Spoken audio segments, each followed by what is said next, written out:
ഒരു വീഡിയോ എടുക്കാൻ വേണ്ടിയിട്ട് ഇറങ്ങിയതാണ് കേട്ടോ. അതേ പുറകിൽ ബക്കറ്റിൻ്റെ അകത്ത് കുറച്ച് തുണിയൊക്കെ വാരി ഇട്ടിട്ടാണ് വന്നിട്ടുള്ളത്. ഏത് വീഡിയോ എന്നുള്ളത് നിങ്ങൾ ഓൾറെഡി ഇപ്പോൾ കണ്ടിട്ടുണ്ടാകും.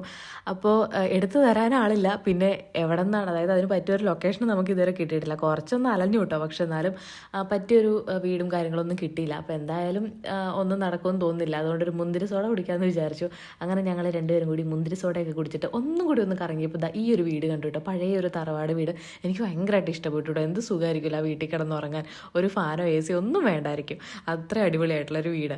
അപ്പോൾ എന്തായാലും നമ്മളിത് ഇവിടെ നിന്ന് തന്നെ എടുക്കാമെന്ന് വിചാരിച്ചു. പിന്നെ കറക്റ്റ് എൻ്റെ ഒരു കസിൻ ബ്രദറിനെ കിട്ടിയിട്ടോ വീഡിയോ എടുത്ത് തരാൻ വേണ്ടിയിട്ട്. അപ്പോൾ അവനും അവൻ്റെ ഫ്രണ്ടും കൂടെ വന്നിട്ടുണ്ടായിരുന്നു. അങ്ങനെ വീഡിയോ നമുക്ക് ഷൂട്ട് ചെയ്ത് തന്നു. പിന്നെ നേരത്തെ തന്നെ ഇത് പഠിച്ചു വെച്ചിരുന്നതായതുകൊണ്ട് ഒരു 2-3 ടേക്കിനുള്ളിൽ സംഭവം സെറ്റായിട്ടോ. അങ്ങനെ വീഡിയോ ഒക്കെ ഷൂട്ട് ചെയ്ത് വീട്ടിൽ വന്നു. പിന്നെ ഫുഡൊക്കെ കഴിച്ചു. അതിനുശേഷം പിന്നെ വീഡിയോ ഒക്കെ എഡിറ്റ് ചെയ്ത് അതൊക്കെ പോസ്റ്റാക്കി സമാധാനമായി. പിന്നെ കുറച്ച് സമയം കിടന്നുറങ്ങി. വൈകുന്നേരം ആയപ്പോഴാണ് കേട്ടോ പിന്നെ എഴുന്നേൽക്കുന്നത്. അപ്പോൾ ഉണ്ട് വേറെ പ്രത്യേകിച്ച് പണി കാര്യങ്ങളൊന്നുമില്ല. അപ്പോഴാണ് നമ്മുടെ തൊടുപുഴയിൽ സർക്കസ് വന്നിട്ടുണ്ടല്ലോ, എന്നാൽ പിന്നെ അത് കാണാൻ പോകാമെന്ന് വിചാരിച്ച് പെട്ടെന്ന് തന്നെ പിള്ളേരൊക്കെ പറക്കി കൂട്ടി റെഡിയാക്കി നമ്മളിതേ സർക്കസ് കാണാൻ വേണ്ടിയിട്ട് വന്നതാണ്. ഇത് ജെമിനി സർക്കസ് ആണ് കേട്ടോ. 3 ഷോ ആണുള്ളത്. 1 മണിക്ക്, 4 മണിക്ക്, പിന്നെ 7 മണിക്ക്. 7 മണിക്കത്തേനാണ് ഇപ്പം നമ്മൾ വന്നിട്ടുള്ളത്. രാത്രി വരുന്നത് നല്ലതെന്ന് എനിക്ക് തോന്നുന്നു. പിന്നെ കറക്റ്റ് 7 മണി ആയപ്പോഴാണ് നമ്മളിവിടെ എത്തിയത്. കാരണം തൊടുപുഴ എടുക്കാനായപ്പോഴത്തേക്കും കുറച്ച് ബ്ലോക്കും കാര്യങ്ങളൊക്കെ ഉണ്ടായിരുന്നു. എന്തായാലും നമ്മൾ വന്ന് ആദ്യം ഇരുന്ന സ്ഥലത്ത് ഈ തൂണ് കാരണം കാണത്തില്ലായിരുന്നു. പിന്നെ കുറച്ചങ്ങ് മാറിയപ്പോഴത്തേക്കും അത് സെറ്റായി.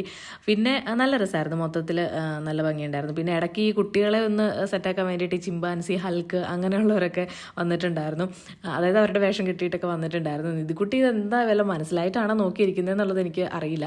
കുറച്ച് സമയമൊക്കെ നോക്കിയിരുന്നു. പിന്നെ കുറച്ച് സമയമൊക്കെ അതിൽ കൂടെ അങ്ങോട്ടും ഇങ്ങോട്ടൊക്കെ നടന്നു. പിന്നെ മൊത്തത്തിൽ അടിപൊളിയായിരുന്നു കേട്ടോ. ഇത് 250, 150, 350 ടിക്കറ്റ് ഉണ്ടായിരുന്നു. 150 പറ്റിയതാണ്. അതിൽ കൂടുതൽ മുടക്കാനുള്ളതുണ്ടോ എന്ന് ചോദിച്ചിട്ടുണ്ടെങ്കിൽ ഇല്ല എന്നാണ് എനിക്ക് തോന്നുന്നത് കേട്ടോ. ഇതൊക്കെ നല്ല രസമുണ്ടായിരുന്നു കണ്ടിരിക്കാൻ. പിന്നെ ഇതാണ് ഞാൻ പറഞ്ഞ ഹൽക്കിൻ്റെത്. അപ്പോൾ ഈ ഹൽക്ക് ചിമ്പാൻസിയൊക്കെ വന്നപ്പോൾ കുട്ടികളൊക്കെ ഇങ്ങനെ അവരെ അങ്ങോട്ടേക്ക് വിളിച്ച് കയറ്റുന്നുണ്ടായിരുന്നു. പിന്നെ അവരുടെ കൂടെ ഡാൻസും കാര്യങ്ങളൊക്കെ ആയിട്ട് അത് നല്ലതായിരുന്നു കേട്ടോ. ഭയങ്കര എൻജോയ്മെൻ്റ് ആണ്. കുട്ടികൾക്ക് ഭയങ്കര രസമാണല്ലോ. പ്രത്യേകിച്ച് കുട്ടികളൊക്കെ ഈ ഹൽക്കിൻ്റെയൊക്കെ ഫാനാണല്ലോ. പിന്നെ ഇത് നല്ലതായിരുന്നു. ആ ഒരു തട്ടി ഇങ്ങനെ ബോൾ അതിൻ്റെ ഉള്ളിലേക്ക് ഇടുന്നതൊക്കെ. ഞായറാഴ്ച ആയതുകൊണ്ട് തന്നെ, പിന്നെ ഈ ഒരു ടൈം ആയതുകൊണ്ടും അത്യാവശ്യമല്ല നല്ലോണം ആൾക്കാരുണ്ടായിരുന്നു. പിന്നെ ഈ ജെമിനി സർക്കസ് തന്നെ കുറേ വർഷങ്ങൾക്ക് മുമ്പ് തൊടുപുഴ വന്നപ്പോഴാണ് ഞാൻ ആദ്യമായിട്ട് സർക്കസ് കാണുന്നത് കേട്ടോ. ഇതിപ്പോൾ 2ാമത്തെ പ്രാവശ്യമാണ്. പിന്നെ ഇതിലെനിക്ക് ഏറ്റവും ഇഷ്ടപ്പെട്ട പെർഫോമൻസ് ഇതാണ്.